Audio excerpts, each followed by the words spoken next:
What's up, guys? It's your boy, Barca Boy 103. Just finished watching the match. Barcelona win the Clasico outside of Spain, 2-2, 1-0 in the preseason of the US Tour in Las Vegas. Big mouthful there, but we got the win and a dominating performance from the blaugrana. The lineups on the screen right now is the starting lineup. It was Ter Stegen in goal, a back four of Araujo, Eric Garcia, Christensen, and Jordi Alba, midfield three of Busquets, Xavi, and Pedri, in the front three of Raphinha, Lewandowski, and Ansu Fati. I was very surprised to see Araujo starting at right back. I thought that was quite interesting. Of course, he did that in the league, Xavi against Real Madrid to mark Vinicius. He did that again in preseason, but overall, that first half was definitely the best half out of the two. Dominating performance in Barcelona. That Raphinha goal was disgusting finish. Oh my freaking god.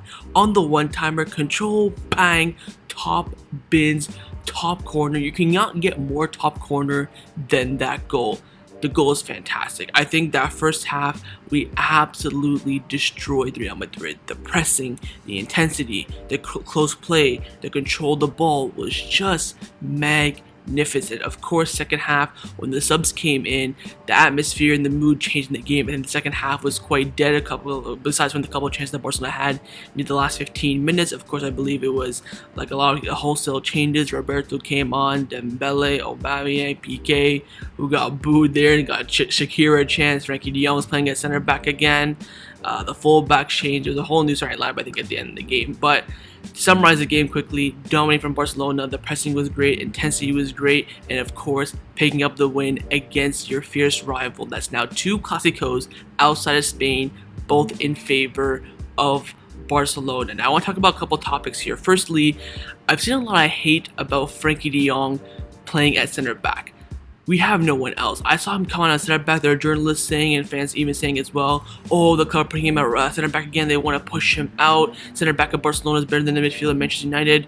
Frenkie de Jong is playing center back because we have no one else. Araujo is at right back. Pique just got the medical clearance this morning. Christensen played the first half. Eric Garcia plays the first half. And of course, we're about to sign Kounde when he comes in. Frenkie de Jong will not play playing center back. I wouldn't look into Frenkie de Jong playing center back too much. By the way, I think he played okay. I think he lost the ball quite a bit. But I would say don't analyze it in the fact that his future is going to be in the air. I don't think him playing at center back has anything to do with his future. I think just based on the fact we don't have any other center backs, and in the midfielders that we do have, he's the best one that can play in that position. Of course, Busquets can probably play it better, but he's a bit slow. That's why we put Frenkie de Jong there. Second thing I want to talk about is, of course, the connection with Barcelona, the new players, the new signings. I still think it's a bit lacking. We saw Lewandowski. You can tell Lewandowski in that first half was desperate for the goal. He was shooting from all over the place. But I feel like the connection with the new signings and the current players is still not quite there yet. There is some connection there. I think Raphinha with Araujo, there was something there. Raphinha with Des was a bit quiet. Same with Dembele and Des. I feel the players are still getting used to each other. Of course, it's a new team, new squad, a lot of new players coming in. We need time to adapt. But I think this team is looking really, really good under Xavi as well. This is Xavi's first match in preseason in the USA on the tour as well. Of course, in the first game, he couldn't get there due to because I think he played in was it Israel or Palestine? He played there for the outside, and now he can't. So anyways, but he's there. Sorry for the noise, by the way. I think people moving chairs, but it's just ridiculous. Anyways, so I want to analyze some of the players. Firstly, Ter Stegen, by the way, in goal. I think he did fantastically well. His play out from the back was fantastic, and he was also commanding the back very well as well. I saw him getting angry at the defense when Real Madrid got chances. I love to see that from Ter Stegen. Hopefully, so we get some more of that. I think Araujo at right back again was fantastic, but I think Araujo can play there here and there, not on a regular basis. I don't want to see Araujo playing week in, week out right back. If you want to put him there against Vinicius, if we're playing with another good left wing, if we're playing PSG, you want to put him against Neymar, okay, but that shouldn't be week in, week out. But I think he did very well, lost the ball a little bit as well. Center backs, I think Christensen did very well. Of course, he had that tactical foul against Hazard getting the yellow card. His passing on the back was very, very good. Eric Garcia, same with him as well. Jordi Alba. Now, who was it? I think it was Valverde hit the crossbar. Jordi Alba, the ball was bouncing around on the left-hand side. It bounced to him. He was by himself, time and space. What did he do? He just cleared it, dropped the Valverde. He hit a long shot, a beautiful shot, by the way, off the crossbar. Jordi Alba needs to be more aware of himself. You could have taken a touch. You could have taken a touch, kissed the ball on the ground, and you would have had more time than you just clearing it. I think that was his big mistake. Other than that, pretty much average performance. Midfield, Busquets did very, very well. Commend the team, was the captain, of course. Felt like he passed the ball out very well. Great tackles as well. I think Pedri was a bit quiet in the first, I'd say, 20-25 minutes, but got into the game near the end of the first half. I think he did really well. Xavi. Once his birthday hits, put that freaking contract on the table. This man is like a Pepe in midfield. He is so aggressive. He just fights for the badge. He's fighting players in preseason, man. Get this guy a new contract. Absolutely unbelievable. Raphinha. 2 goals, 2 assists in preseason in 2 games. Man is on fire at the moment. Again, I think he needs to connect better with Lewandowski, but again, that'll come with time with the new signings and with Aubameyang as well. Dembele, Depay, whoever it may be. I think his connection with the team is still a bit lacking, but once that gets there, he's going to be a world-class player, and 50 million euros for him will look like a bargain. Lewandowski up top. This man was thirsty for the goal. You can just tell. Every time he turn, shoot, turn, shoot. I felt like for the first 15-20 minutes, he was trying to connect with the other players, but again, that was lacking with Ansu Fati on the left, Raphinha on the right. He tried to do some outside the foot pass as well. Didn't really connect. He's like, you know what? Last 10 minutes, I want a goal. He went for it, but in the end, unfortunately, couldn't get it. I think Ansu Fati on the left looked really good as well, but again, lacking finishing a bit. I think he should have scored that first chance, the chance in the first half there, the 1v1 with Courtois. Of course, with the pressure coming in, keeper charging at you, it is a bit difficult, but I feel like he could have got at least on target. Second half, again, like I said, was a bit dead. Wasn't impressed by any of the subs. I think Frenkie de Jong played well. Roberto, he had some good passes near the final minutes when we were on the counter attack, and then Dembele should have scored that first chance he had on the one-timer. Depay was okay. Kessie, I think Kessie was a bit, he wasn't the Kessie that we saw against Inter Miami, and a lot, I think he was a bit lacking there because he came off the bench and didn't start the game. He should have scored that chance as well, but wasn't the Kessie that we knew from before, but again, not too bad overall.